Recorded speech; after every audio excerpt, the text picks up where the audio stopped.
Chapter 32. Elizabeth was sitting by herself the next morning and writing to Jane, while Mrs. Collins and Maria were gone on business into the village, when she was startled by a ring at the door, the certain signal of a visitor. As she had heard no carriage, she thought it not unlikely to be Lady Catherine, and under that apprehension was putting away her half-finished letter, that she might escape all impertinent questions, when the door opened, and to her very great surprise, Mr. Darcy, and Mr. Darcy only, entered the room. He seemed astonished, too, on finding her alone, and apologized for his intrusion by letting her know that he had understood all the ladies were to be within. They then sat down and, when her inquiries after Rosings were made, seemed in danger of sinking into total silence. It was absolutely necessary, therefore, to think of something, and in this emergence, recollecting when she had seen him last in Hertfordshire, and feeling curious to know what he would say on the subject of their hasty departure, she observed, "How very suddenly you all quitted Netherfield last November, Mr. Darcy.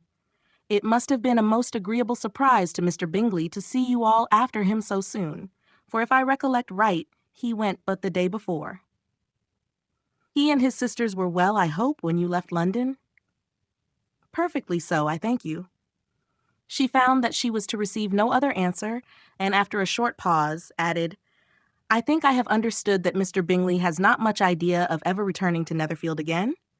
I have never heard him say so, but it is probable that he may spend very little of his time there in the future. He has many friends, and is at a time of life when friends and engagements are continually increasing. If he means to be but little at Netherfield, it would be better for the neighborhood that he should give up the place entirely, for then we might possibly get a settled family there. But perhaps Mr. Bingley did not take the house so much for the convenience of the neighborhood as for his own, and we must expect him to keep it or quit it on the same principle." "I should not be surprised," said Darcy, "if he were to give it up as soon as any eligible purchase offers." Elizabeth made no answer. She was afraid of talking longer of his friend, and having nothing else to say, was now determined to leave the trouble of finding a subject to him. He took the hint and soon began with, "This seems a very comfortable house. Lady Catherine, I believe, did a great deal to it when Mr. Collins first came to Hunsford." "I believe she did, and I am sure she could not have bestowed her kindness on a more grateful object. Mr. Collins appears to be very fortunate in his choice of a wife." "Yes, indeed. His friends may well rejoice in his having met with one of the very few sensible women who would have accepted him or have made him happy if they had. My friend has an excellent understanding, though I am not certain that I consider her marrying Mr. Collins as the wisest thing she ever did. She seems perfectly happy, however, and, in a prudential light, it is certainly a very good match for her. It must be very agreeable for her to be settled within so easy a distance of her own family and friends. An easy distance, do you call it? It is nearly 50 miles. And what is 50 miles of good road? Little more than half a day's journey. Yes, I call it a very easy distance. I should never have considered the distance as one of the advantages of the match," cried Elizabeth. "I should never have said Mrs. Collins was settled near her family. It is a proof of your own attachment to Hertfordshire. Anything beyond the very neighborhood of Longbourn, I suppose, would appear far." As he spoke, there was a sort of smile which Elizabeth fancied she understood. He must be supposing her to be thinking of Jane and Netherfield, and she blushed as she answered, "I do not mean to say that a woman may not be settled too near her family. The far and near must be relative and depend on many varying circumstances. Where there is fortune to make the expenses of traveling unimportant, distance becomes no evil. But that is not the case here. Mr. and Mrs. Collins have a comfortable income, but not such a one as will allow of frequent journeys, and I am persuaded my friend would not call herself near her family under less than half the present distance." Mr. Darcy drew his chair a little towards her and said, "You cannot have a right to such very strong local attachment.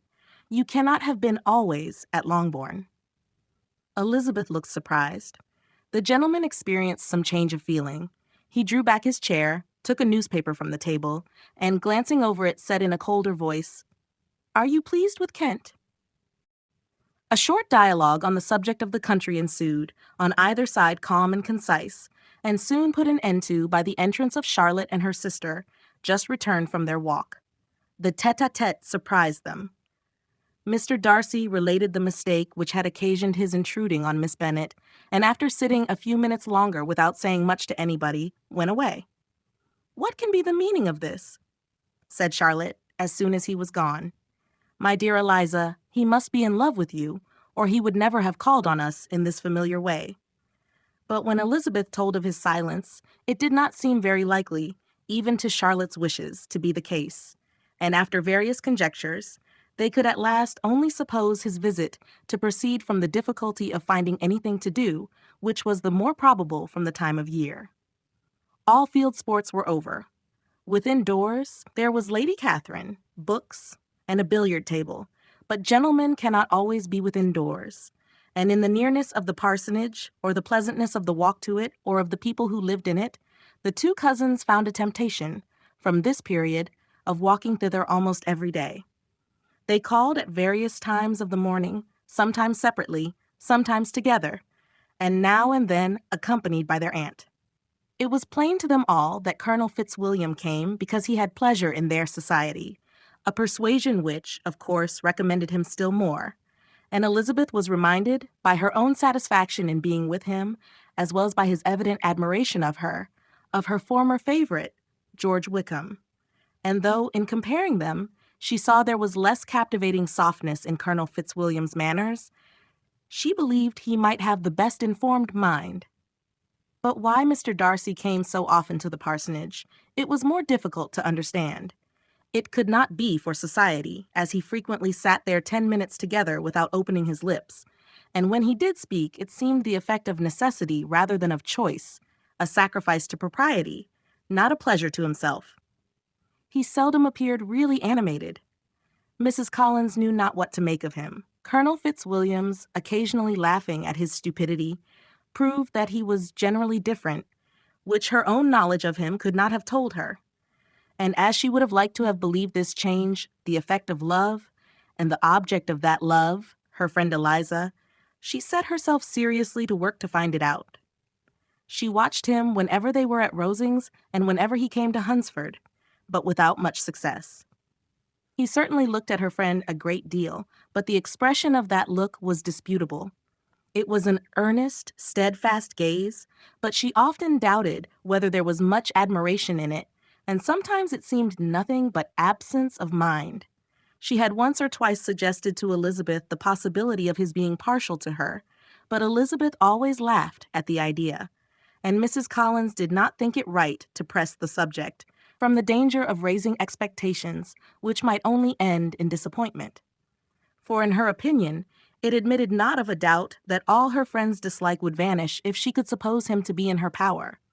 In her kind schemes for Elizabeth, she sometimes planned her marrying Colonel Fitzwilliam.